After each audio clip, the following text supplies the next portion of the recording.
नमस्कार साथियों, आपका हार्दिक स्वागत है हमारे YouTube चैनल laviofficial.com पर, जहां हम प्रतिदिन लेकर आते हैं प्रेरणादायक पौराणिक रहस्यमयी कहानियां। आज हम हुस्न का सिंहासन की कहानी के 7वें भाग में पहुंच चुके हैं। श्राप खत्म हो चुका है, राज्य में शांति लौट आई है, लेकिन भाग्य का पहिया कभी रुकता नहीं। एक नई सुबह के साथ शुरू होता है एक नया अध्याय, जिसमें भविष्यवाणी, नए चेहरे और हुस्न की एक नई प्रत सामने आने वाली है। दरबार की दीवारें फिर से कुछ कहने लगी। हवा में अजीब सी आहट है। आने वाला समय अब फिर से इतिहास लिखने जा रहा है। श्राप समाप्त होने के बाद राज्य में चारों ओर शांति और समृद्धि का माहौल था। राजकुमार अब सच्चे राजा के रूप में सबका प्रिय बन चुका था।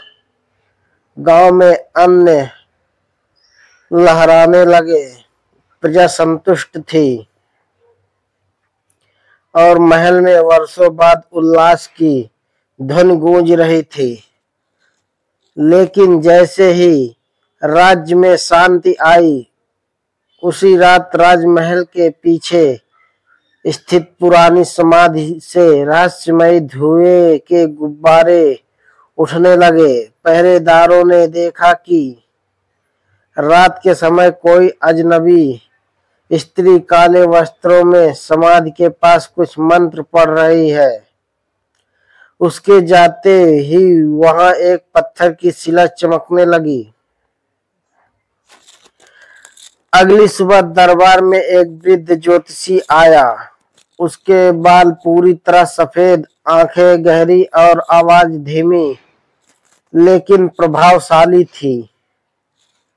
वह बोला, हे राजन, राज्य पर नया सवेरा हो आया है, पर सावधान रहो। तीसरे चंद्र ग्रहण की रात एक नई परछाई दरबार में जन्म लेगी, जो तुम्हारे शासन को चुनौती देगी।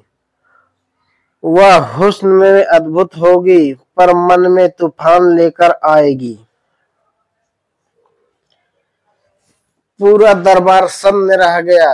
राजा ने भविष्यवाणी को गंभीरता से लिया और दरबार के पहरेदार मजबूत कर दिए। लेकिन उसे नहीं पता था, वह परछाई पहले ही दरबार में कदम रख चुकी थी।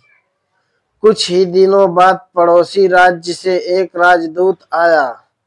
साथ में उसकी पुत्री भी थी, मायावती। उसका नाम ही उसके व्यक्तित्व को दर्शाता था।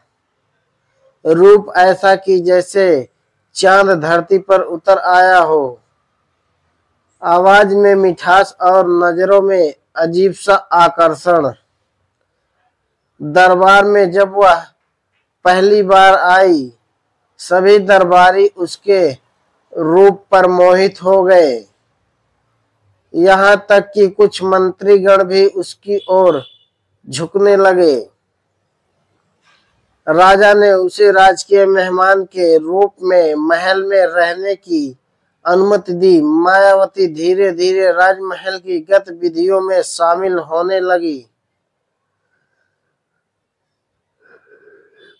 उसकी बातों में ऐसी मिठास थी कि वह हर किसी का विश्वास जीत लेती। लेकिन रात के समय वही मायावती राजमहल के उस पुराने हिस्से में जाती जहां पहले श्रापित आत्मा रहती थी। वहां वह कुछ रहस्यमयी अनुष्ठान करने लगी। पहरेदारों ने कई बार उसे देखा, पर उसकी आंखों की चमक देखकर कोई उसे रोक नहीं पाया। तीसरे महीने में भविष्यवाणी के अनुसार चंद्र ग्रहण की रात आई। उस दिन पूरा राज्य उत्सव में था, क्योंकि लोग मानते थे कि श्राप समाप्त हो चुका है। लेकिन राजा के मन में बेचैनी थी। उसने रात को महल की पहरेदारी खुद संभाली। रात के मध्य में अचानक महल की दीवारों में दरारें पड़ने लगी, हवाएं तेज हो गई, दीपक बुझने लगे और तभी पुरानी समाधि की दिशा से एक तेज चमकदार किरण निकली जो सीधी मायावती के कमरे में गई। राजा वहां पहुंचा तो उसने देखा मायावती के चारों ओर काला धुआं घूम रहा था और उसके माथे पर एक चमकदार निशान उभर रहा था। उसकी आवाज बदल चुकी थी। वह बोली, मैं वही परछाई हूं जिसे तुमने श्राप समझा। मैं उस रानी की अंतिम इच्छा हूं जो हुस्न को अमर बनाना चाहती थी। अब मेरा समय आया है। अगले ही दिन दरबार में राजा और मायावती के बीच बुद्धि और वाणी का युद्ध छिड़ गया। मायावती ने अपने आकर्षण और चालाकी से कई मंत्रियों को अपने पक्ष में कर लिया। उसने कहा, राजन, अब राज्य को सुंदरता और वैभव से चलाना चाहिए, ना कि त्याग और धर्म से। मैं तुम्हें अपना साथी बनाना चाहती हूँ ताकि हम मिलकर हुस्न का एक नया युग रचे। राजा ने शांत स्वर में कहा, हुस्न राज को चमकाता नहीं है, पर धर्म ही उसे टिकाऊ बनाता है। मैं तेरे रूप को सलाम करता हूँ, पर तेरी नीयत को नहीं। मायावती हंस पड़ी, एक तेज हंसी जैसे कोई पुराना जादू जंग या हो। उसने अपनी चादर फेंकी और उसके पीछे से काले धुएं का भंवर उठा जिसने दरबार के आधे हिस्से को ढक लिया। नई परीक्षा, हुस्न बनाम धर्म। मायावती ने राजा को चेतावनी दी, 3 रातों में अगर तू मुझे पराजित ना कर सका तो तेरे राज्य का हर सत्य मेरे हुस्न के आगे झुक जाएगा। पहले दिन मैं तेरे मंत्रियों को मोहित करूंगी, दूसरे दिन तेरी जनता को और तीसरे दिन तुझे। राजा ने चुनौती स्वीकार कर ली। उसने दरबार में घोषणा की, राज्य की रक्षा केवल तलवार से नहीं, सच्चाई और एकता से होती है। जो मेरे साथ है वो धर्म के पक्ष में खड़ा हो। रात होते ही मायावती ने महल के मंत्रियों को अपने महल में बुलवाया। उसने अपने रूप और माया जाल से उन पर ऐसा असर डाला कि मंत्री राज के खिलाफ गुप्त साजिश में शामिल हो गए।